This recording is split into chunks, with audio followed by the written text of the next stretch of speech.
गौ प्रणाम। ऐसा सौभाग्यशाली क्षण आता है जब परम गौ ऋषि मिलते हैं, गौ संत, ऐसे ग्वाले जिनके द्वारा गौ माता के लिए आज से नहीं निरंतर वर्षों से प्रयत्न जारी है, तपस्या जारी है। ऐसे ही महान संत के दर्शन पाकर आज धन्य हुआ पूजनीय दिवाकर दास जी महाराज श्री, जिनसे मार्गदर्शन पाकर, जिनकी ऊर्जा, जिनकी वाणी को सुनकर ऐसा लग नहीं रहा है कि इनके प्रथम दर्शन है, आत्मीयता का कोई संबंध सा लग रहा है।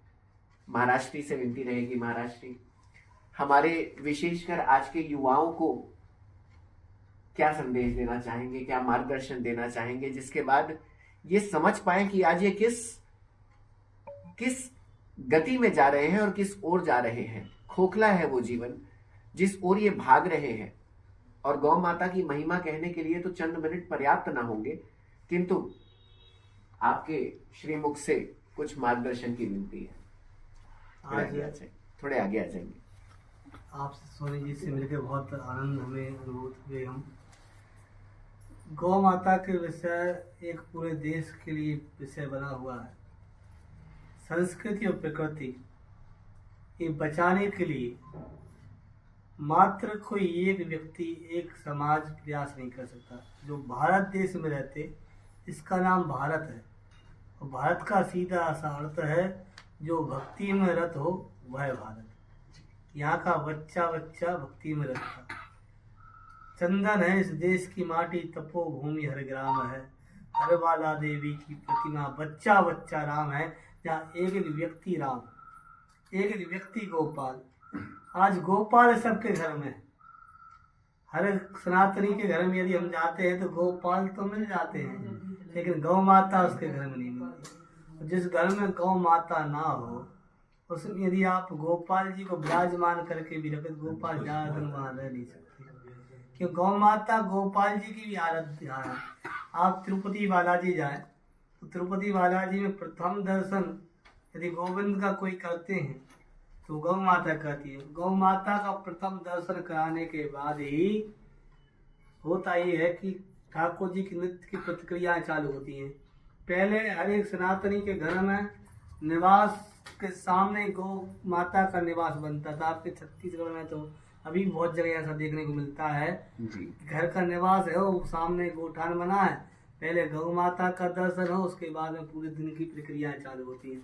मंगल में दर्शन जैसे हमारे हथेली का रहता है, कराग्रे वस्ती लक्ष्मी कर मध्य सरस्वती कर मूले तो गोविंदा, गोविंद का जैसे नाम लेते तो गोविंदा के साथ यदि गौ माता का पवित्र दर्शन हो जाए तो वहीं से मैं मानता हूँ मेरा भाव शुरू होता है। मेरे देश की संस्कृति और प्रकृति बचाना है। आज प्रकृति दूषित हो रही, चाहे वो DAP का कार्य हो, यूरिया का कार्य हो, जो प्रदूषित अनाज आप कैसे अंदाजा लगा सकते। जब हमारे पूर्वज थे उन्होंने गब्य पदार्थ के सेवन से हम सब बलिष्ठ हो गए। ताकत और वीरता का प्रतीक भारत देश, ऐसे ऐसे वीर हमारे देश में थे। एक एक व्यक्ति एक एक लाख लोगों से लड़ने के लिए समर्थशाली रहता था। ऐसी तलवारबाजी, ऐसी घुड़सवारी, गुरु गोविंद साहब तो कहते थे एक एक लाख लोगों से एक एक व्यक्ति को लड़ाने का सामर्थ्य मेरे अंदर है। मैं एक व्यक्ति को छोड़ूंगा, 1 लाख लोगों से लड़के आएगा।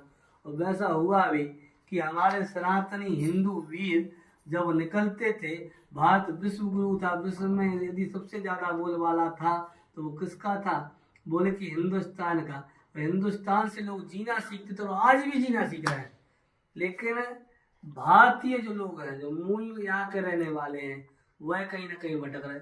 ये विदेशियों के जैसे जीवन जी रहे। अमेरिका वाला व्यक्ति आता है कुंभ में तो बोले वो साड़ी पहनना सीखते, जितने विदेशी आते वो साड़ी पहनना सीखते। और साड़ी भी ऐसी नहीं, पहले की माताएं घुड़सवारी जानती थी।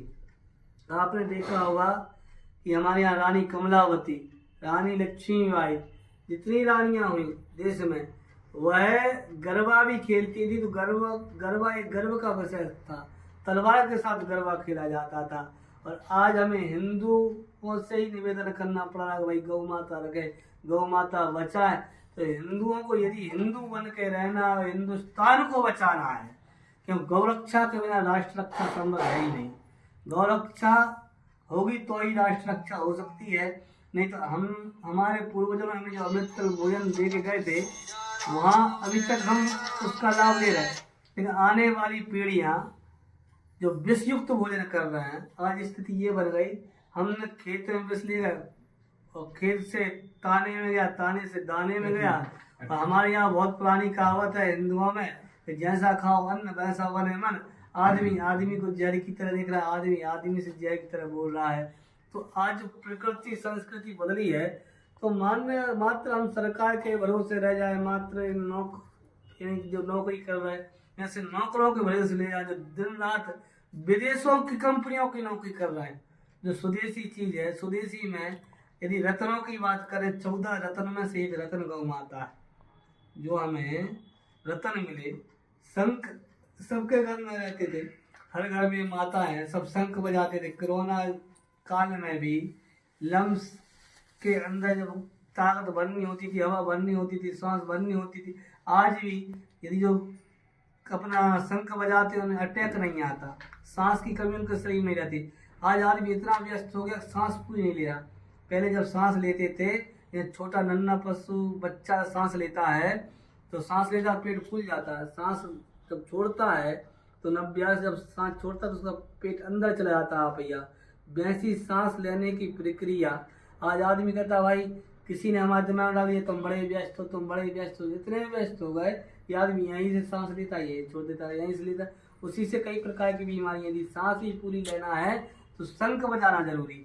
तो जो हमारी संस्कृति में सबसे बड़ी भारत को रीढ़ की हड्डी, अर्थ की रीढ़ की हड्डी, आर्थिक विकास की रीढ़ की हड्डी भी गौ माता है। उस गौ माता को बचाना ही पड़ेगा, क्योंकि हमारे यहाँ कहा जाता है जब पूंजी हो थोड़ी तो गाय लो या घोड़ी, वह गौ माता जिसके लिए कृष्ण भगवान ने एक दिन इतने रोए, क्योंकि उनकी माता ने बोल दिया ये पशु है। पशु है कि हाँ, तो कहा कि जो मेरी मैया है उसके लिए तुमने पशु बोला है, तो बात करना बंद कर दिया, सिर्फ पटक पटक के गोपाल जी रोए। जब कहा गया नहीं नहीं, यदि यह पशु है तो फिर सब पशु है, गौ माता पशु नहीं हो सकती। गौ माता माता है हमारी, और भारत की इस माँ को बचाने के लिए सबको प्रयास करना है, दमदारी से प्रयास करना। हम अपने स्तर से जो गौ माता की सेवा उसको करना चालू कर दे आज से। जय गौ माता, जय गौ माता। प्रणाम महाराज जी।